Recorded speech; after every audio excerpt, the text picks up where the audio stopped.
Hello， 大家，我现在来到了高雄的阿莲。阿莲位于高雄的北部，东临田寮，西临鹿竹，南接冈山，北面关庙。知道阿莲是因为有好几次从台南回高雄的路上，导航都会把我们带到这里。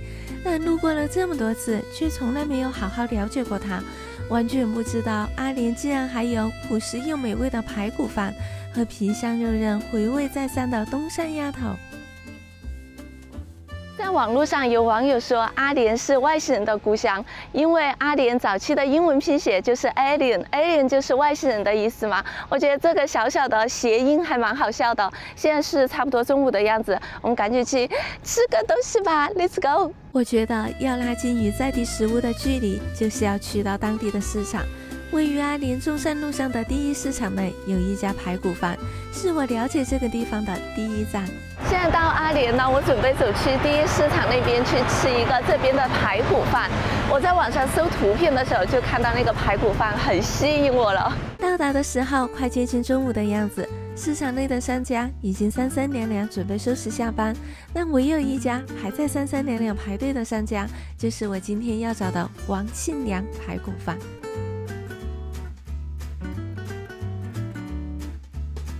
店铺没有招牌，完全是靠着店内那副对联和菜单上的排骨饭几个字来辨认的。点了一份排骨饭、一份大骨汤和一碗海鲜粥就入座了。我们到阿莲的第一餐就找到这家王庆良排骨，它是在阿莲的第一公有市场里面。点了一个排骨饭85，一个大骨汤60，是哈，然后一个海鲜粥60，好便宜呀！现在先来吃一个排骨，这个排骨这么大一块。排骨的腌料吃起来纯粹用来吃，会越吃越觉得香。再搭配一些酸鲜脆爽的酸菜，一碗米饭很快就没了。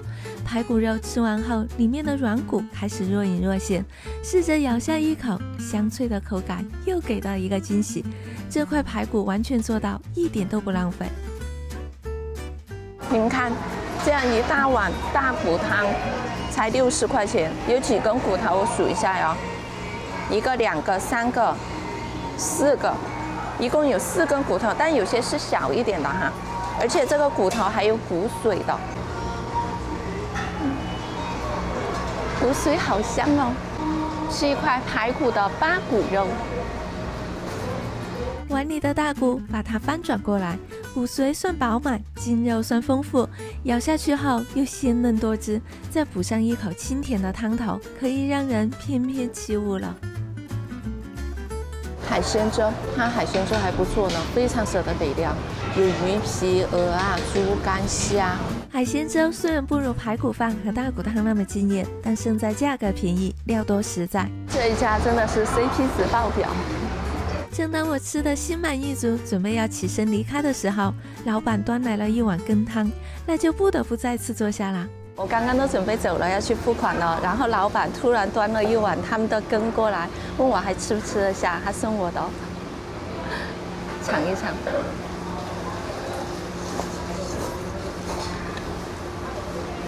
开汤了，开汤了。他们的羹也还不错呢，非常多的笋丝，还有一些肉在里面。一个排骨啊，一个海鲜，对，一个大骨汤，对，205年。谢谢。吃饭之前天气还阴阴的，吃了过后大太阳，第一餐就吃得好满意哦。虽然吃得很满足，但是这个时候如果有另外不同的食物出现在我面前，我觉得我的胃好像可以一分为二。很久没有吃土托鱼羹了，这个位置我决定留给他。不过在走去吃土托鱼的路上，遇到了每次路过阿莲都会看到的时钟台。这次我停了下来，才发现时钟台原来是有由来的。我每次路过阿莲的时候，都会看到这样一个碑。我今天才发现，这个碑上面头顶上是一个钟，那个钟是一个音乐报时钟，它是由一个大师捐赠的，是为了勉励大家就是守时。然后我还看到它写有阿莲以前推行过守时运动，守时运动是怎么来推行的呀？有知道的朋友欢迎下面留言告诉我，我觉得还蛮特别的。从石钟台沿着忠孝路继续走，大概2分钟左右就来到了无名土托鱼羹。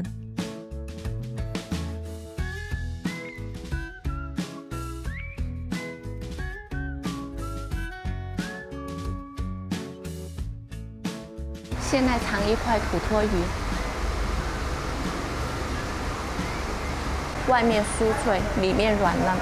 它汤头很甜，可是不是那种死甜的，是比较清爽一点的清甜。无名土托鱼虽然好吃，但内用环境没有特别的舒适，如果有介意的朋友，建议外带会比较好。吃了那么多，总要走一走消化一下吧，不然再遇到好吃的，位子就真的不够了。于是我们绕过了弯弯曲曲的山路，来到了位于大冈山上的超峰寺。正式进入超峰寺之前，先要爬一个这样的坡。超峰寺位于大冈山的高峰处，距今已有200多年。当年建庙时，民间流传有很多的故事，至今仍然脍炙人口的还是超峰寺的飞瓦传奇。你们看到山后面那一朵云没有？好漂亮啊，像假的一样。之前2年前，我应该是2年前有来过超峰寺，当时是来这边吃素食，但是我只吃了素食，没有好好了解一下这个寺庙。这次我再次来到这边，有一种很熟悉的感觉。这次我是做足了功课的，了解了一下超峰寺。它的屋顶相传是用飞瓦做的。在清朝的时候，有一个姓蒋的先生来到这边当知府，他站在大冈山的脚下向上看的时候，觉得这座山非常的漂亮，他觉得可以开发一下，于是就询问他师爷。他师爷怎么说的呢？因为山路十分的难走，当地人很少上山。不过当地人他非常的信佛，如果在山上盖一座寺庙的话，肯定就可以把它开发起来。于是知府就找来工匠问，工匠就说这座山虽然不高，还是那句话，但是崎岖不平，砖瓦很难到达山顶，会花很多的时间和财力。那知府看到这边可能是预算有限吧，这个计划就暂时放在这边。那半个月过后，地方上就有个传闻，就说菩萨在大冈山的山顶上显灵了。知府一听到这一个传言，他就灵机一动，就开始到下面去散布谣言，说后天中午菩萨会在这边再次显灵，然后听说飞瓦会从4面8方都飞过来，到山上来朝拜的人会延年益寿。不过每个上山来的人都必须带2片瓦和2皮砖，如果没有带的话，可能就会有生命危险。那在地人听到这个传闻过后，后天中午就按时来到了这边嘛，就把山上的路围得水泄不通。然后大家到了这边过后，就开始七嘴八舌，就要说，哎，怎么菩萨还没有显灵呢？我们是不是被骗了？这个时候，知府就笑着这样走出来，这样笑了一下，他就说：“菩萨是真的显灵了呀，因为大家的帮忙，盖庙的砖瓦都从4面8方聚集到了山顶上，大家这才恍然大悟，原来是中了知府的一个妙计。那知府就此盖了这座寺庙嘛，就命名为超峰寺。超峰寺距今已经有200多年了。它在2战的时候是作为日军的一个基地，它当时有面临迁庙的一个情况，迁到下面去了，下面有一个新超峰寺。后来战争结束过后，又回到了这个寺庙。进来过后，那边正庙的门口有一个小的石堆，那个石堆不要小看它哟，那个是一个7星石，相传是流星最低的地方。来到超峰寺，另一个有趣的地方就是寻找7星石。7星石有点像珊瑚礁，外表布满了孔洞，形状大小不一。相传超峰寺是以7星石为基，雨伞脉为护。寺庙内分布有7块岩石，它们都各自有各自的编号。寺庙里面一共有7个7星石。我刚刚走在这里，我就拍了一下，我想说可能是，然后我走到这边一看，真的是7星石。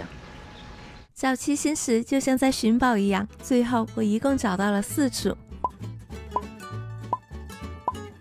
我看到这里有一个修建的碑，然后上面写的是明治41年，然后这里还有养生饮品苹果茶。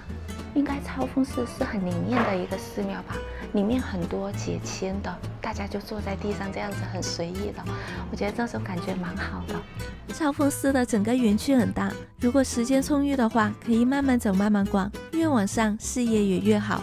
不过你们知道我胆子小的，越走越安静，我就往回走了。我从寺庙这条路下来过后，顺着这条路一直往前面走，然后发现那边有个廊道，是看风景的好去处，准备这样走上去看。据说站在超峰寺的观景平台上，白天能远眺嘉南平原，黄昏能观赏落日余晖，夜晚则是万家灯火。不过我远眺出去，最远能看到的只有新达港。看，我第一次离木瓜这么近。回程的路上，我发现超峰寺外面还有18层地狱，我是肯定不敢进去的，所以就直接下山了。从超峰寺下山，转进省道，经过几家工厂和镇沟，继续往前就是大成聚落。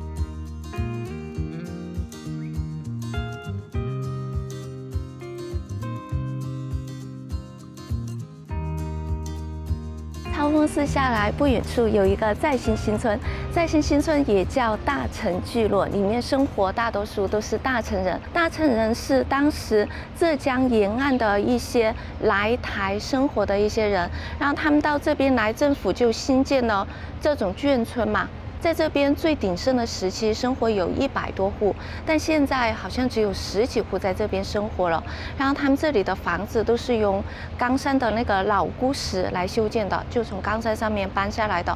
我后面有一个大成故事馆，大成故事馆现在应该是没有在营业了吧？然后走进来，有些房子也是比较年久失修，然后走进来里面有很多树，就长得很茂密的树，沿路有很多掉落的那个土芒果。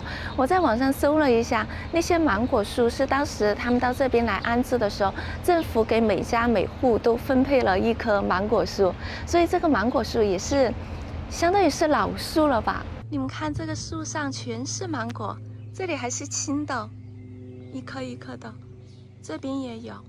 这个一长条应该是芦荟吧？芦荟长这样子吗？哇，丢起来好长一条一条的，可看着很像芦荟。我们现在在这个位置，大成故事馆这边，然后它有一个旧的医务所，还有旧的公厕哦，所以这边以前是没有独立的卫生间吗？就是要到外面去上卫生间的那种吗？其实这里好好打造一下，我觉得还蛮有感觉的，因为很多这种老树嘛，然后都长得很茂密。高雄又没有什么阴天，就在老树下面吹一吹这种凉风，还蛮舒服的。可是在这边来那些老房子，我觉得就最好不要进去，因为他们这边有一个习俗，就是会放空棺材在房子里面，所以我们就这样走一走，看一看就好了。刚刚我们发现那边满地的芒果，就掉下来的土芒果，小小一颗的，那个应该很好吃吧？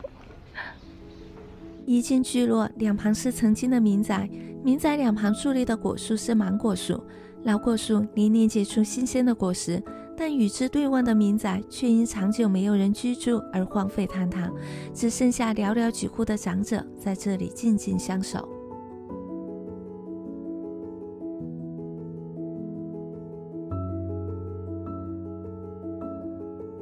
在早期，台南进入大冈山地区的主要道路就是阿莲的中路里，所以中路里也是阿莲最早开发的地方之一。后来因为道路系统改变，中路里的发展才受到了限制。我现在来到了中路里的万福宫，看过来，这里有一棵超级大的树，这个树是很多小树干合在一起的那种。万福宫是中路里的信仰中心，庙内的这棵大榕树树幅大，根须多，一眼看去就是一棵有点来历的老树。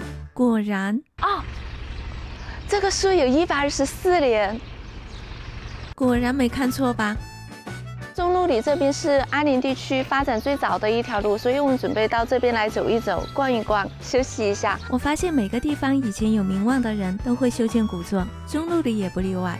最早来中路里定居的有3个姓：高、吴、刘，其中吴家人文荟萃，有5名考取过科举功名的人。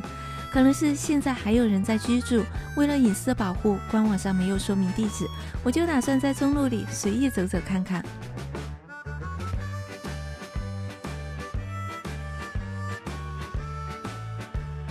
到前面那边应该就是古座吧，它已经翻修过的，然后这里是还没有翻修的，两个对比。你们看我在地上发现了一个什么？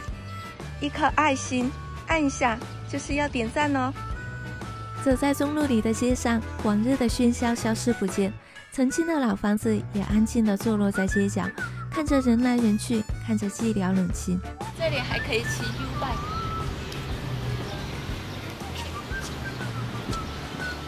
这样，我发现在庙的那边，那栋白色的建筑，它是一个小小的市场。现在肯定没了，市场一般都是早上的，早上这边可能会很热闹吧。庙的旁边是他们那个区公所的那种，还有一个图书馆。中路里的主路不长，10几分钟左右就可以走完。看一看时间，差不多接近5点的样子。位于清河宫门前的东山鸭头就快要开始营业了。我走进来这条街，发现阿联还蛮大的嘛。然后现在要去吃一个东山鸭头。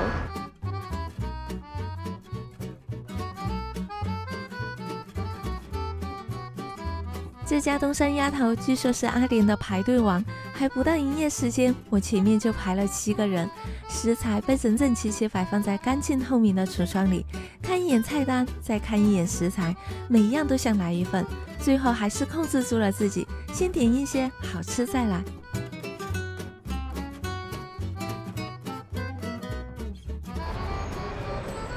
嗨，我现在在阿联的中正路上面最接地气的清河宫庙前来吃一个这边很有名的东山鸭头。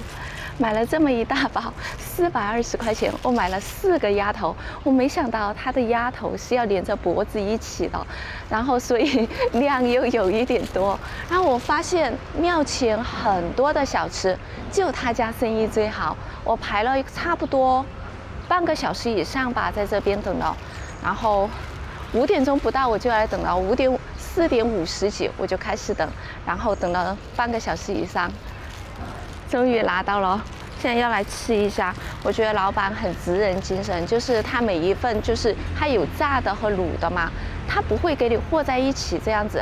炸鸭头就炸鸭头，炸黑轮就炸黑轮，而且它的油很清亮，它炸了过后会帮你先沥一下油，那个油先沥干，然后再切。撒胡椒粉的时候也是很专注的那种。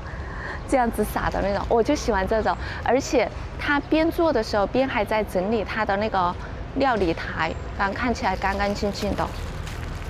尝一下鸭头，我是自从在学甲那边吃了那个东山鸭头过后，我就上瘾了。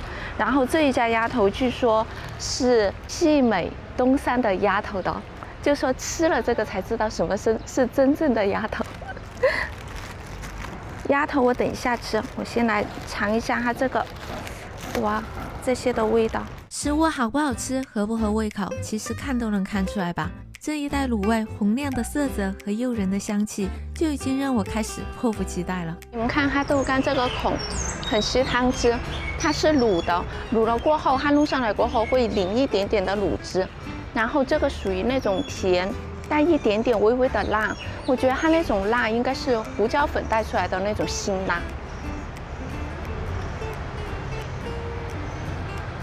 我觉得好吃。再来一个铁蛋，